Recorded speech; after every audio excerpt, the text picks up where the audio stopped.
Hey everyone, I hope you're doing great and following the 3H's of the channel.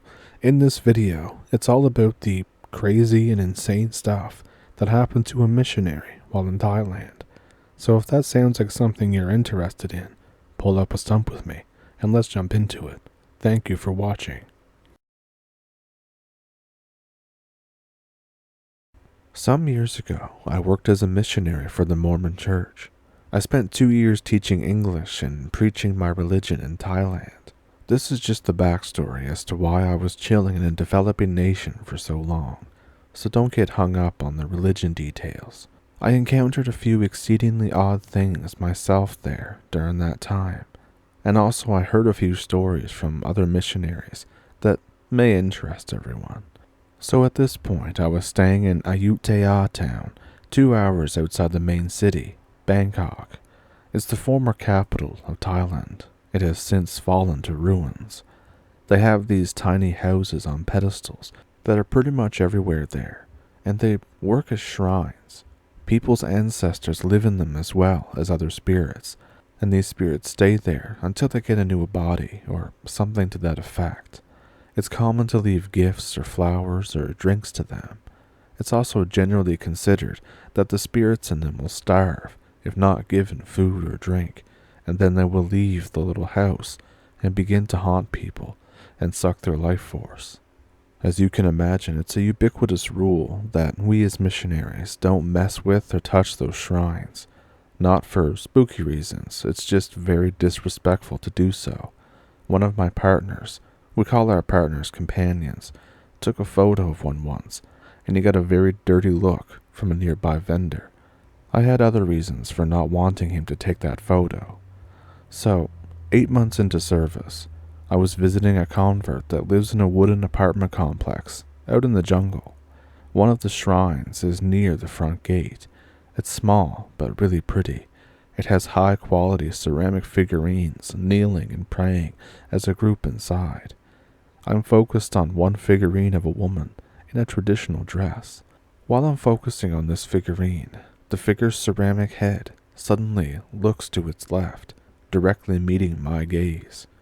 The tiny pop as the neck somehow moves as naturally as the human head. It sounded like someone took a small breath in. I jump back. The figure stays in the exact same position, just like it had always been that way. My current companion was a bit of a prick, so I didn't inform him. I never peek into or get close to those little houses ever again. Nothing much else spooky happened in that city. Eventually, I got moved to a district in Bangkok. There was legit 50 million people in this city. It smells like sewage and CO2 emissions 24/7. The people, though, are very nice, so that's a plus. Occasionally, I take sweet pleasure in thinking that the missionaries in America get screamed at on the daily. Meanwhile, I'm experiencing this place and getting to meet all these people. I learn that there's an apartment that we elders, which is what we call our male missionaries, currently live in, is a newer rental. Roughly 8 months before I got to Thailand, the sisters, or female missionaries, had a poltergeist situation at their apartment. It was a small older building of 4 floors. The sisters lived on the 2nd floor.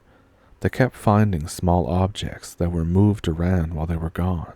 The sister that is native Thai is adamant that the place is haunted. The sister from America doesn't buy it. Things change when they walk in, only to have their microwave get thrown at them coming home one night. They buy a new microwave and ask the elders to come and bless the house. But this doesn't work. The bunk beds start shaking while they're asleep. Objects are still getting thrown at them, or randomly go missing, disappearing from existence entirely. And one time they come back to every faucet in the whole place turning itself on. It all comes to a head when the American sister is staring out the window down into the parking lot.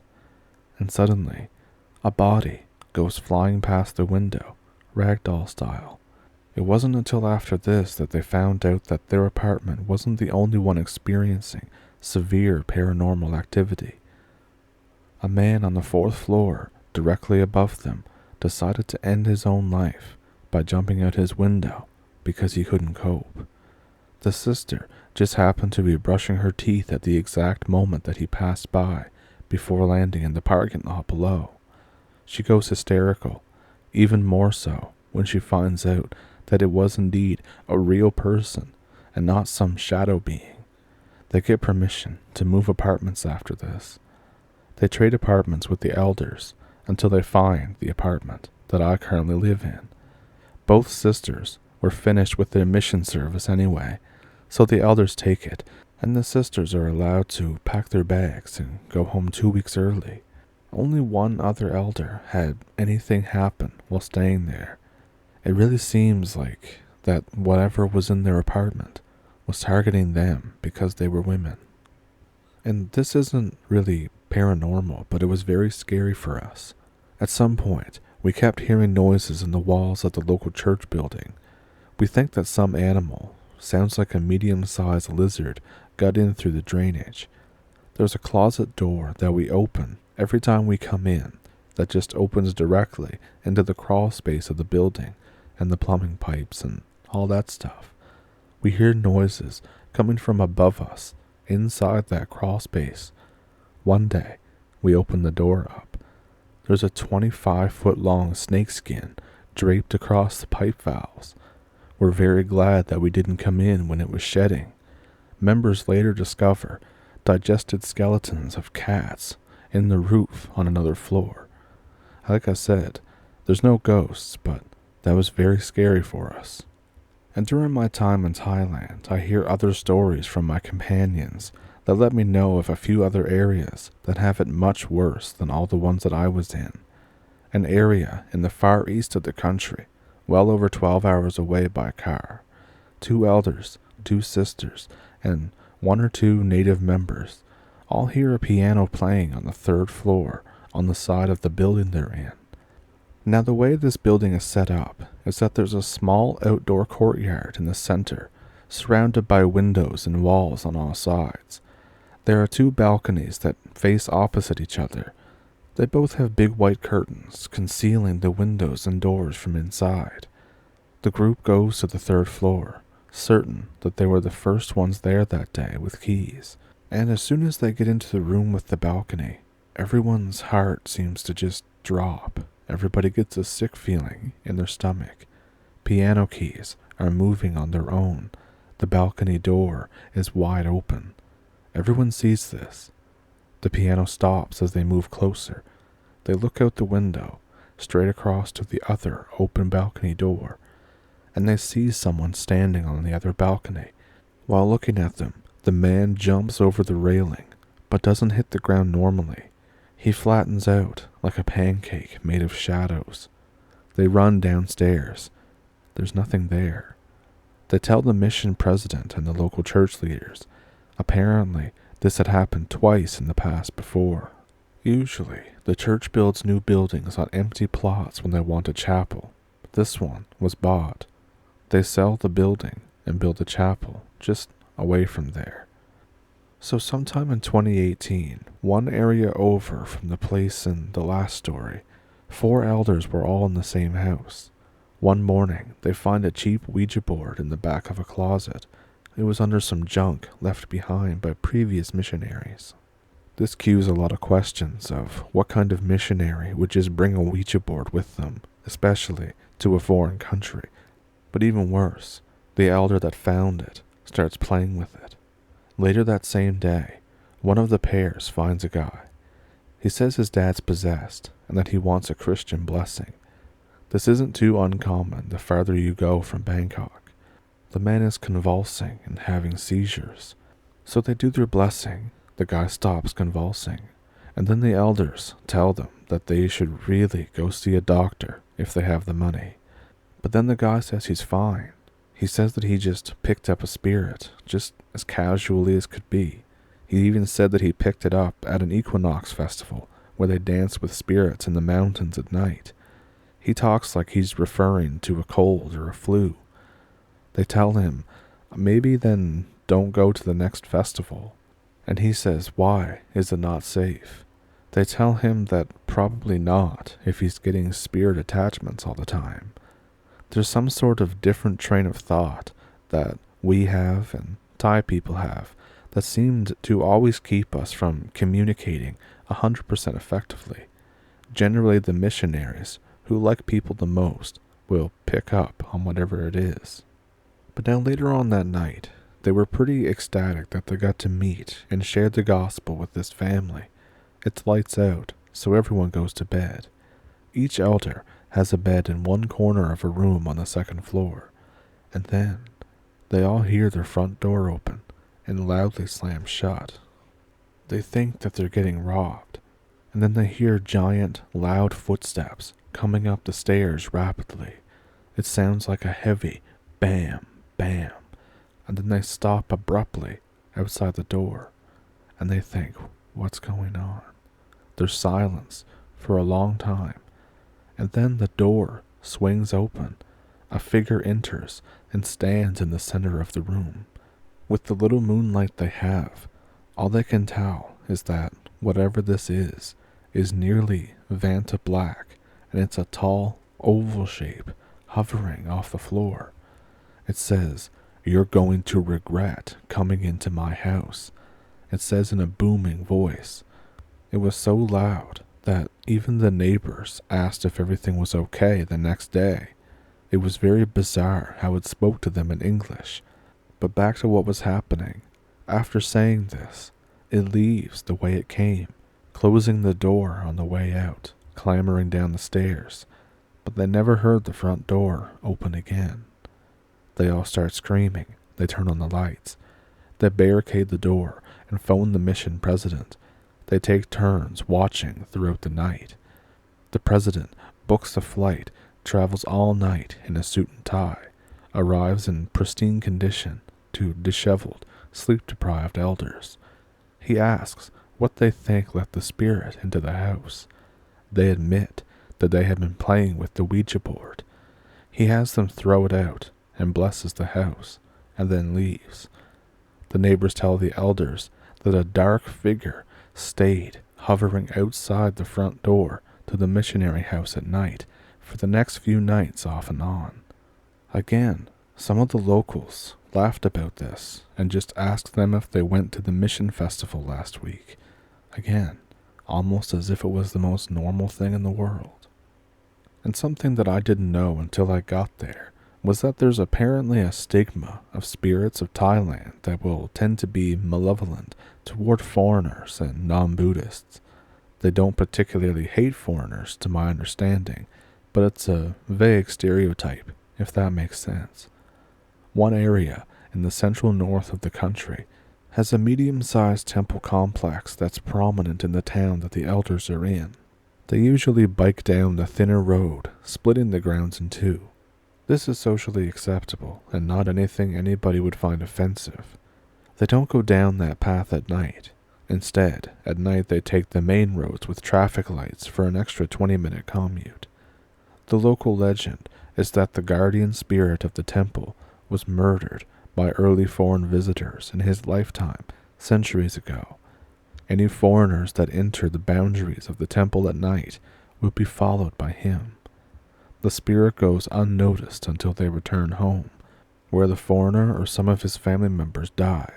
Every time someone in a cursed family dies, it pours rain to the rice fields around the town. There are warning signs detailing this curse that have been going on since France colonized Vietnam. The warning signs were all in Thai. I don't know the name of the temple because the elders were moved out of that region due to lack of converts and moved to a region named La Buri. These next couple stories are all from one guy that I met who I worked all of one day with. We'll call him Elder S.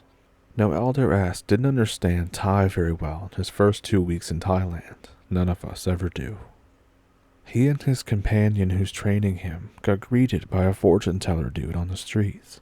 He says that he wants to trade messages. The older missionary is going home next month, figures he wants to talk Buddhism too. They go in and begin doing their thing. He responds to questions with a funny smile on his face, and then his companion stops talking. But the other man keeps talking, with a weird expression he's never seen any person from this country do before. His face changes so much that they're actually wondering if this guy in the wooden shack is actually Thai. The companion suddenly gets up, appears nervous.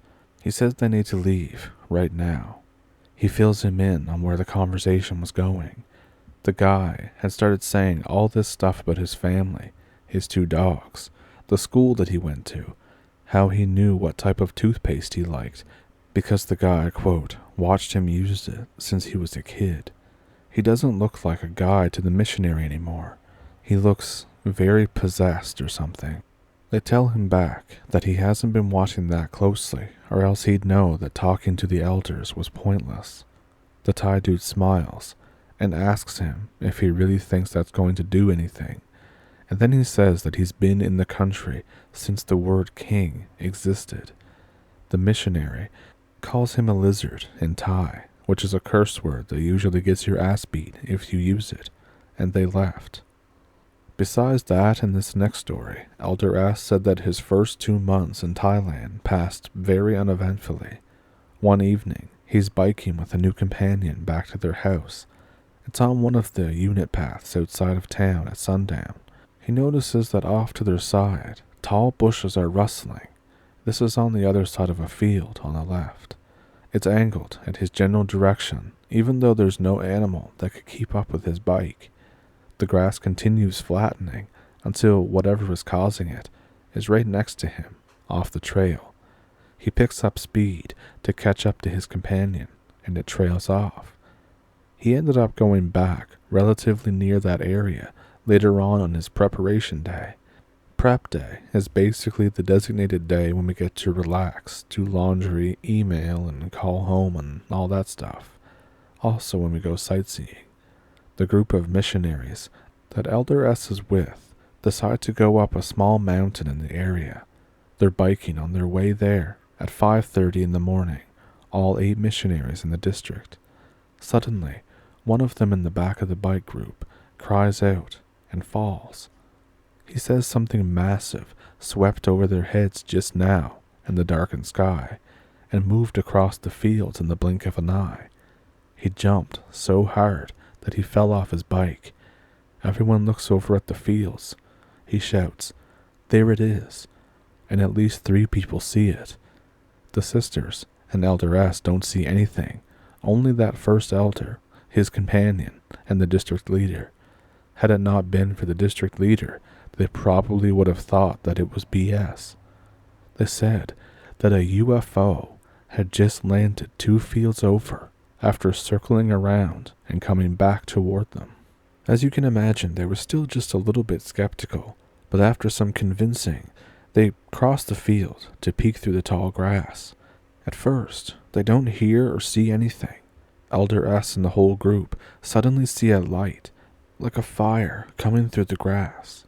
The 3 that actually saw it creep forward the most, slowly going through the grass. At a certain point, Elder S can just barely see the backs of their heads. All 3 of them turn and run back to their bikes. They yell at everyone to run, get out of here. They said that there was a group mutilating cattle. They weren't sure if they were human or alien. They only saw a tall figure in the middle pulling guts out of one. The UFO was there, but they couldn't even describe it. They said it was big, but anything more was just on the edge of their memories. It was like they were being forced to forget. Nobody knows what to make of this. They finish their mountain trip, but make sure to tell the missionaries new to the area not to go there, that it's possibly dangerous. And it's interesting to note that a lot of the missionaries in the stories that I'm recounting were from America and were skeptics before coming to Thailand. This next one is from an American sister who has been over a year in the country. Paranormal activity begins to happen in their small apartment in South Bangkok. Whatever it is, seems to really like to turn on all the lights when they sleep.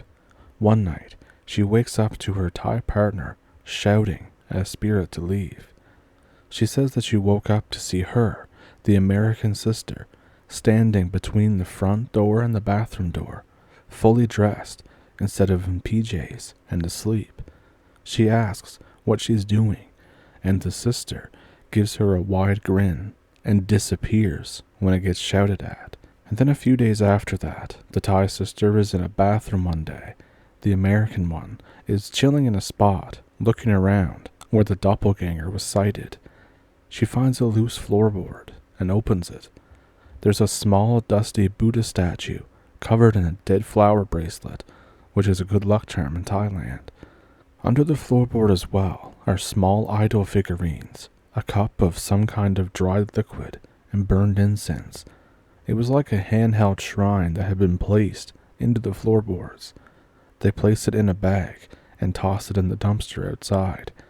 They think that it would never be that easy, but everything stops after that. All the spirits leave. Now, the pecking order that our missionaries organize in is as follows. It goes mission president, usually an older man or a former bishop, etc. Assistants to the president. These are usually the most competent 20-year-old elders in the mission. They always have the ability to remember every name in the mission and every area that they've been in. And then there's zone leaders, a pair of elders that are stationed in one of about 7 zones in Thailand. After that is the district leader, which is 1 elder in a pair of 2. 2 years before I got to Thailand, there was an incident involving 2 zone leaders. They were newly stationed in Royat, a northeast province in the Central East, about the geographic center of the Southeast Asia Peninsula. They found that nobody likes to talk about this big concrete structure in the open jungle next to their house. Taxi drivers and vendors clam up and change the subject entirely when asked. The few people who do tell them say that it was going to be a massive hotel before the economy bubble burst, right around the 80s or 90s. They only finished the first floor and 3 levels of parking below ground.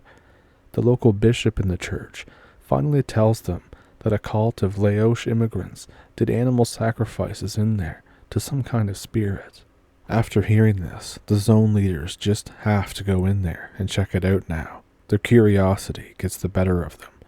They rent out these BB guns, since there's no weapons or Second Amendment in Thailand, and they go in on their prep day.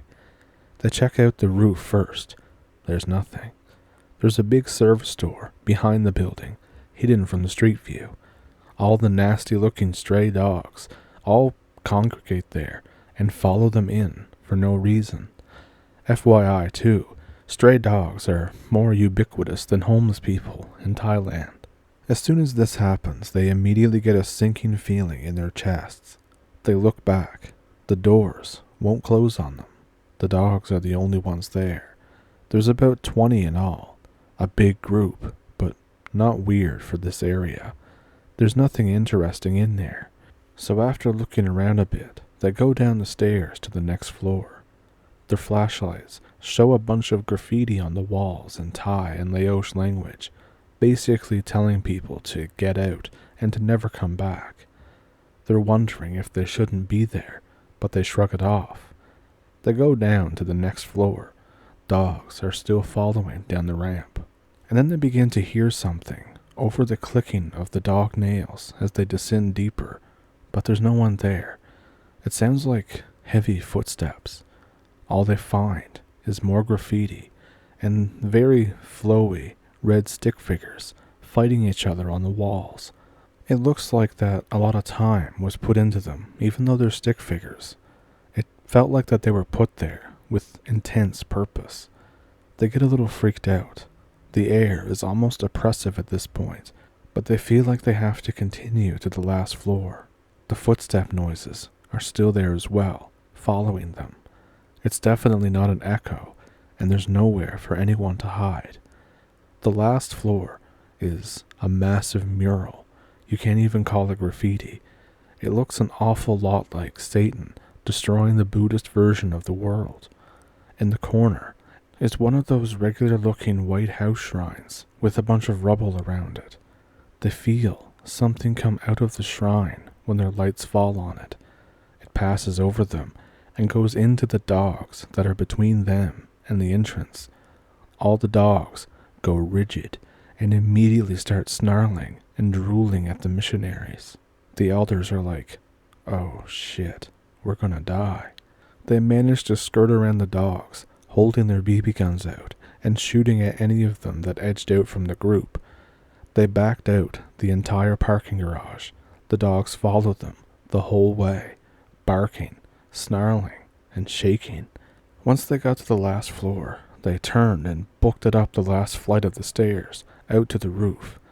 The dogs did not follow them, and instead stayed inside on the first floor for quite a while before coming out all in a line, one by one.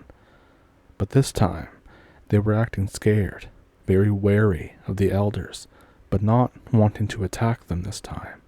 This one was the only one that I couldn't verify or find out the names of the people that were there. Later on, one of my friends got sent to the same area, and he didn't see a parking garage, but that's not to say that it didn't just happen a long time ago, or that the area was just wrong.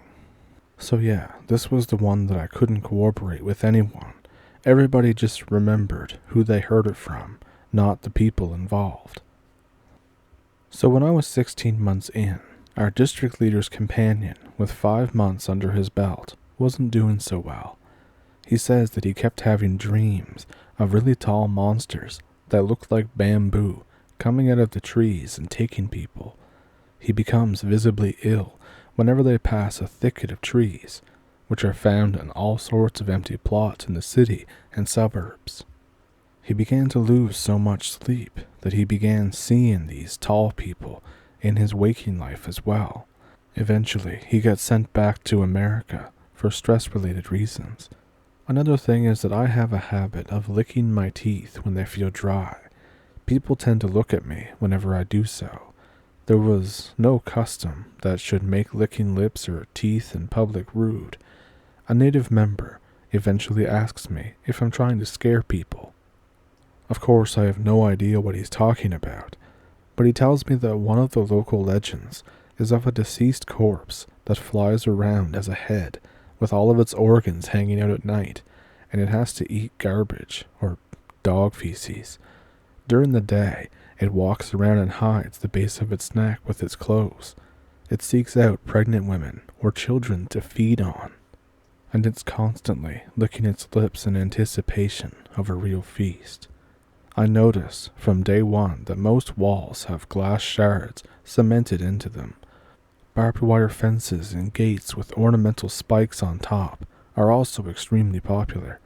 I find out that this head ghost, or whatever, is afraid of snagging its organs as it peeks into houses on these things. This works with most other spirits as well. They're all afraid, because the flying head spirit is also afraid of it. Glass shards on walls are almost everywhere. I figured people just didn't want birds on the walls. There's not too many different customs, but that was a strange one that I never would have guessed. Another custom related to ghosts is that whistling at night can call ghosts, and is looked down upon. Not that it ever mattered to me, because I can't whistle. So for this next one, I do have to backtrack a little bit. This was shortly after the episode with the guy having the nightmares of the tall people. I got assigned to the same area with my friend who was in Royette. One night, we get around to talking about ghost stories and all kinds of spooky stuff. His family says they have some experiences with what we back in the US would call skinwalkers. His grandpa was a US government worker. His job was essentially to visit Native American reserves and document all the rituals and community dances they did. Most tribes were actually very happy to see their culture documented under official purposes. It was a pretty cool job. This Navajo tribe in northern Nevada finishes their last dance as it's getting dark. The other guy says something to the guy in charge and laughs. He shrugs and says in English to my friend's grandpa, "We usually don't do this one in front of outsiders, but just this once since it's dark. It's a spirit calling dance. There's no details given on what it entails, but nothing too weird apparently. They put a tuft of animal fur in a sack at the end and put it on a pole nearby to finish. The Navajo leader explains that any spirit that comes would likely be unfriendly, since they have no reason to call it, and the fur is a bit of a token of respect. Everyone goes to sleep. My grandpa and the translators are asleep in RVs, away from the main camp. They're woken up by shouting an hour later. My friend's grandpa pokes his head out the door. A Navajo guy jogs up and says, "Stay in your RV.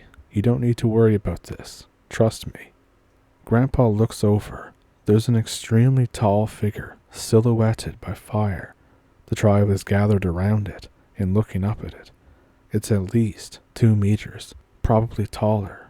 Grandpa calmly locks the door and just goes back to sleep like he was told. Nothing else happens in the morning. It really reminded me of when the guy said that he kept seeing these tall beings in the trees that were taking people. And while I'm on the topic, I have one more. This one came from another missionary that was with us, who had a friend preaching in Utah. You might be asking, why do they need Mormon missionaries in a state that's 70% Mormon? And for this, I have no answer. I have no idea why they do that. But this missionary is the assistant to the president. It's in southwest Utah, a Navajo-speaking mission. He, his companion, the mission president, are all in a car at 9 p.m., driven by someone else of local church leadership. It was basically an administrator in charge of several congregations. The important part is that the admin was Navajo. The guy says something very quietly to the MP in the front seat, and their mission president tells them to put their heads down. They do so while the car was silent. The guy telling the story notices his companion is slowly trying to peek his head up. The MP tells him to put his head back down without looking.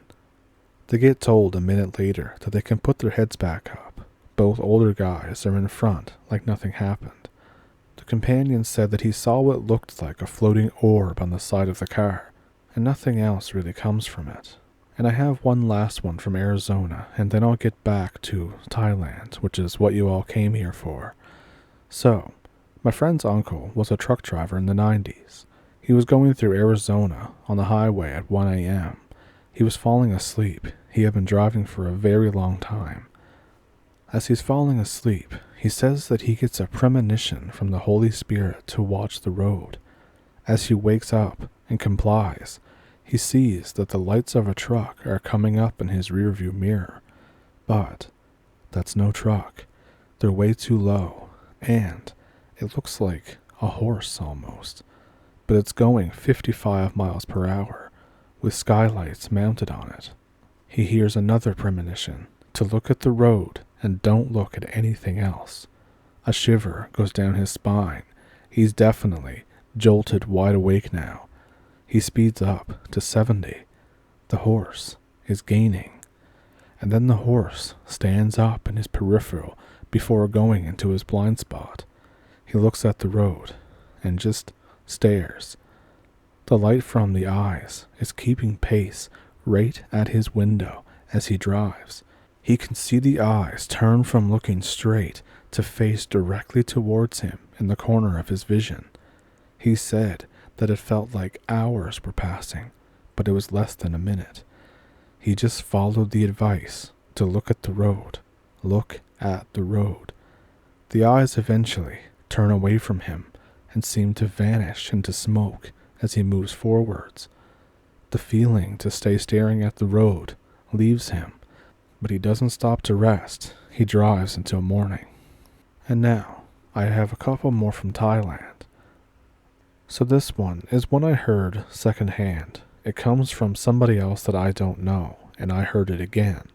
But it was 2 elders that I had seen before. I just never really talked to them about this kind of stuff.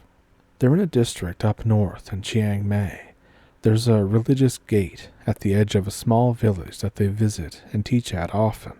Imagine like a red Shinto gate from Japan, but smaller, unpainted, splintery wood with Sanskrit and Thai on it. It just leads into the woods and a couple slender statues about 50 feet away. The locals say that the gate takes you to hell at nighttime, and I think, why would you want to live next to a gate to the underworld? But, of course, the other elders don't buy it. Of course, one Wednesday night they go through the gate to check out the statues by the woods, and suddenly everything seems darker after going through. They walk up to about 10 feet away from the statue. It's a common bipedal lion guardian statue. It's making this OK sign with its hands. It's a gesture of peace. The hand flips from the OK sign to beckon them forward and deeper into the woods in one smooth motion. They turn and run back to the village.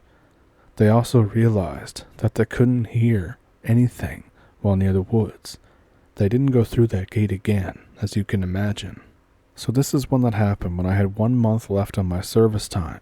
I ended up in the area that Elder Short, or Elder S, had finished his mission service at, Lochbury. It's the oldest missionary in the mission. My Thai now is amazing compared to when I first started.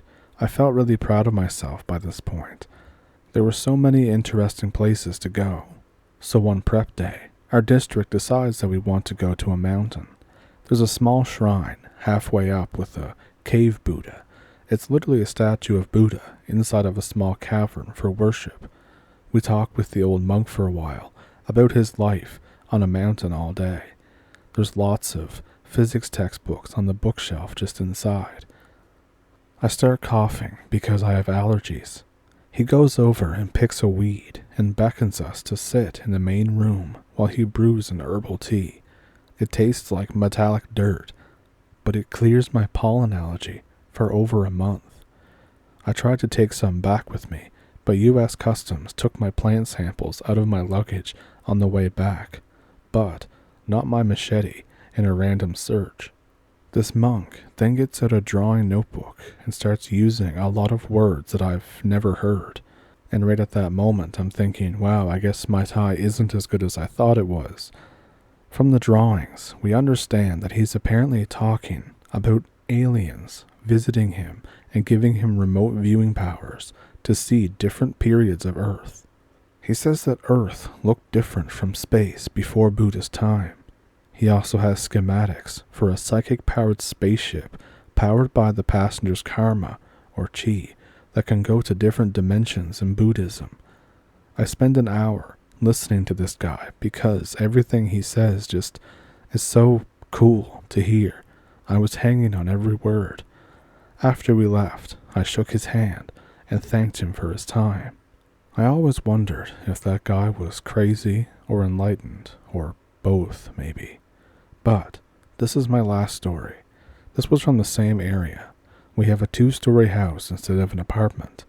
The yard was small. There was low concrete walls on 4 sides, with a big gate in the front. There were no glass shards on this because it was owned by Christians. We're pretty sure that missionaries had scraped off the cemented glass at one point. Me and an elder from the other pair of missionaries are woken up by this awful howling noise. The stupid street dogs ran into the property and was behind the house when we closed the gate. They were now howling to get out. I throw on some clothes and open the gate, but the dog runs away to the backyard. We wait on the porch for the dog. The elder with me starts whistling for the dog, but I remember you're not supposed to whistle at night. I start to shush him, but he whistles a couple more times. His whistle suddenly begins doing something strange. It's echoing back to us at the exact same interval and pitch, but he's already stopped whistling. It sounds like a record being looped over and over. We notice through the holes in the low stone wall that there is a jet black figure crouching on the other side. It starts rising slowly, head first, putting its hands on the top of the wall. We realize that there's no glass shards on our wall. We scream and run back into the house. I may be a God-fearing man, but I know when to run from evil.